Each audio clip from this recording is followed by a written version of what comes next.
Hello बच्चों, कैसे हैं आप लोग। आई होप कि आप लोग अच्छे होंगे और आप सबकी पढ़ाई भी अच्छी चल रही होगी। आज की वीडियो में हम लोग करने वाले हैं क्लास 8 बिहार बोर्ड की साइंस की बुक का चैप्टर नंबर 4। ठीक है, तो आज इस वीडियो में हम लोग सिर्फ इसके क्वेश्चन आंसर और फिल इन द ब्लैंक्स वगैरह को करेंगे, उसके सॉल्यूशंस को देखेंगे। इस चैप्टर के एक्सप्लेनेशन को मैं अभी नहीं आपके सामने कर रहा हूँ। ठीक है, एक्सप्लेन मैं नहीं करूँगा चैप्टर को। अगर आपको ज़रूरत होगी, आपको अगर जानना होगा, समझना होगा, तो आप मुझे कमेंट करके बताइएगा। ज़्यादा बच्चों के कमेंट अगर आएंगे तो मैं इसके लिए आप सबके लिए एक अलग वीडियो बना दूंगा। ठीक है, तो आज की वीडियो में हम लोग करने वाले हैं सिर्फ इसके एक्सरसाइज को। ठीक है, तो सबसे पहले तो यहाँ पर आपका है जैसा कि यहाँ पे लिखा हुआ है फिल इन द ब्लैंक्स है। ठीक है, तो पहले फिल इन द ब्लैंक्स हम लोग करते हैं, जिसमें पहला क्वेश्चन आपका क्या है, रिक्त स्थानों की पूर्ति कीजिए। ठीक है, इसमें पहला क्या है आपका, यानी कि खाली जगह भरना है। संश्लेषित रेशे डैश, ठीक है, अथवा डैश रेशे भी कहलाते हैं। ठीक है, तो यहाँ पर क्या भर लीजिएगा, यहाँ पर आपका आंसर हो जाएगा कृत्रिम। ठीक है, कृत्रिम लिख लीजिएगा। उसके बाद इसमें लिखिएगा आप मानव निर्मित लिखिएगा। ठीक है, चलिए यहाँ ऊपर लिख देता हूँ। उसके बाद जो सेकंड इसका है, सूती वस्त्र जलने पर डैश के जलने जैसी गंध आती है, जबकि नायलॉन से उबलती हुई डैश के समान गंध निकलती है। तो यहाँ भर लीजिएगा आप, जो ये पहला वाला है इसमें कागज़ लिख लीजिएगा, कागज़। और इसके बाद जो दूसरा आपका है यहाँ पर, इसमें आप लिख लीजिएगा फली। ठीक है, ये फली लिख लीजिए। उसके बाद चलिए तीसरा देखिए, सूती और नायलॉन के वस्त्र को फाड़ने पर डैश वस्त्र आसानी से फटते, दोनों में से कौन सा फटता है आसानी से, तो सूती। तो यहाँ पर लिख लीजिएगा सूती। ठीक है, उसका आखिरी आपका डैश रेशा सेल्यूलोज के रासायनिक क्रियाओं द्वारा प्राप्त किए जाते हैं। तो यहाँ पर लिख लीजिएगा रेयॉन। ठीक है, रेयॉन। चलिए ये आपका कंप्लीट हो गया। इसके बाद आपका आता है मैच द फॉलोइंग, मिलान कीजिए। तो यहाँ पर आपको क्या करना है, देखिए रेशम है तो रेशम का किस में लगाइएगा, गौ, प्राकृतिक रेशा। ठीक है, तो इसमें मिला लीजिए। उसके बाद आपका आता है पैराशूट। तो पैराशूट का क्या लिखिएगा, यहाँ पर जो आपका है नायलॉन।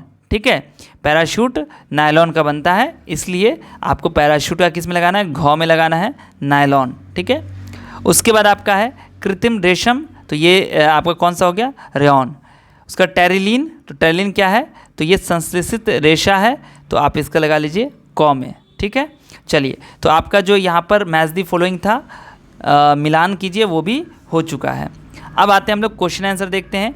यहाँ पर तीसरा क्वेश्चन है, तीसरा चौथा पाँचवा, यहाँ तक आपका 9 क्वेश्चन दिया हुआ है। ठीक है, चलिए तीसरा क्वेश्चन क्या आपका, कुछ रेशे संश्लेषित क्यों कहलाते हैं। ठीक है, तो इसका आंसर है कुछ रेशे रासायनिक संश्लेषण की प्रक्रिया द्वारा बने होते हैं और इसी कारण ये रेशे संश्लेषित रेशे कहलाते हैं। चलिए क्वेश्चन नंबर 4। क्वेश्चन नंबर 4 है, नायलॉन रेशों से निर्मित दो वस्तुओं का नाम बताना है जो नायलॉन रेशे की प्रबलता दर्शाती है। नायलॉन रेशे से निर्मित दो वस्तुएं हैं, पैराशूट एवं पहाड़ों पर चढ़ने के लिए बने रस्से। ये दो चीज़ जो है वो नायलॉन से बनती है। ठीक है, उसके बाद आपका जो पाँचवा क्वेश्चन है, इसमें रसोई घर में संश्लेषित वस्त्र नहीं पहनने की सलाह दी जाती है, क्यों। तो इसका उत्तर लिख लीजिएगा, रसोई घर में संश्लेषित वस्त्र पहनने की सलाह इसलिए नहीं दी जाती है क्योंकि इसमें आग जल्दी पकड़ती है और जलने पर यह पिघलकर शरीर से चिपक जाता है। ठीक है, चिपक जाता है, इससे क्या होता है, हमेशा खतरा होने की संभावना बनी रहती है। ठीक है, बात समझ में आ गई।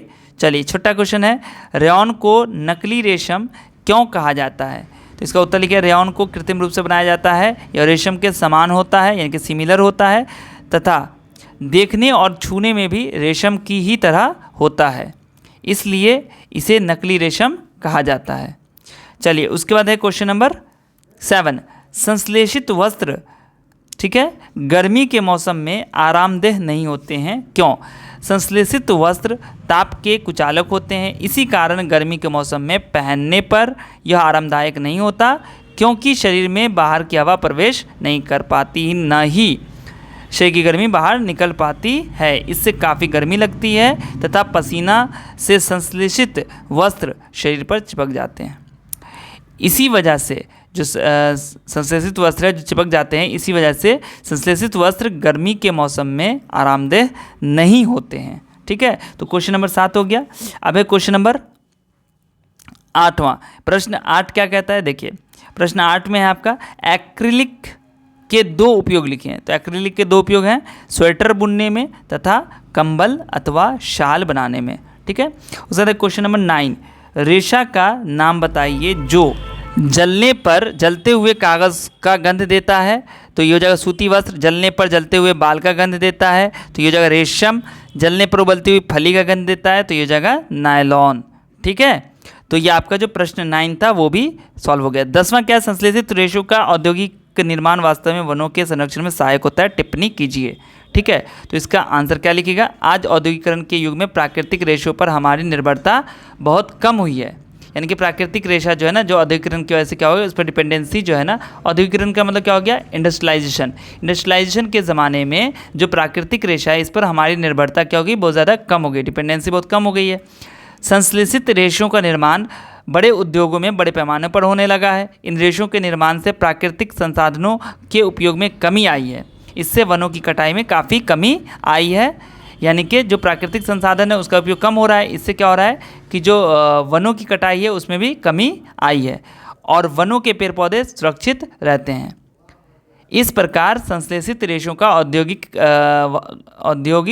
यहाँ पे एक चीज़ मिस्टेक हो गई है। ठीक है, इस प्रकार संश्लेषित रेशों का औद्योगिक यहाँ पर क्या हो जाएगा, निर्माण हो जाएगा। ठीक है, तो यहाँ पर निर्माण आप लिख लीजिएगा। ठीक है, निर्माण। ठीक है, औद्योगिक निर्माण वास्तव में वनों के संरक्षण में सहायक सिद्ध हुआ है। ठीक है, तो ये आपका कंप्लीट हो गया। इसका स्क्रीनशॉट लेना, आप स्क्रीनशॉट ले लीजिएगा। ठीक है, अगर आपको पीडीएफ चाहिए तो पीडीएफ भी आप टेलीग्राम पर मैसेज करके ले सकते हैं। ठीक है, उसके लिए आपको चार्ज पे करना होगा। ठीक है, फ्री ऑफ कॉस्ट नहीं है। और अगली वीडियो में हम लोग इसका जो अगला एक्सरसाइज आपका चैप्टर है बल से जोर आजमाइश। ठीक है, तो इसको जो है मैं आप लोग का इसका क्वेश्चन आंसर वगैरह हम लोग देखेंगे। ठीक है, बस आपका एक काम है कि इस वीडियो को ज़्यादा से ज़्यादा अपने सभी दोस्तों के साथ शेयर कर दीजिए। ठीक है, जितना ज़्यादा हो सकता है आप शेयर कर दीजिए, बच्चों का भला होगा, आपके दोस्त का भला होगा। इस लिंक को सारे ग्रुप में शेयर कर दीजिए। और कोई सुझाव हो, कोई कमेंट हो, कोई परेशानी हो तो आप मुझे कमेंट सेक्शन में बता सकते हैं। इंस्टाग्राम पर, फेसबुक पर फॉलो कर लीजिएगा। ठीक है, वहाँ पर भी आप मुझे बता सकते हैं। ठीक है बच्चों, चलिए मिलता हूँ फिर आपसे अगली वीडियो में। तब तक आप सब अपना ध्यान रखिए। वीडियो देखने के लिए आप सभी बच्चों का बहुत बहुत शुक्रिया।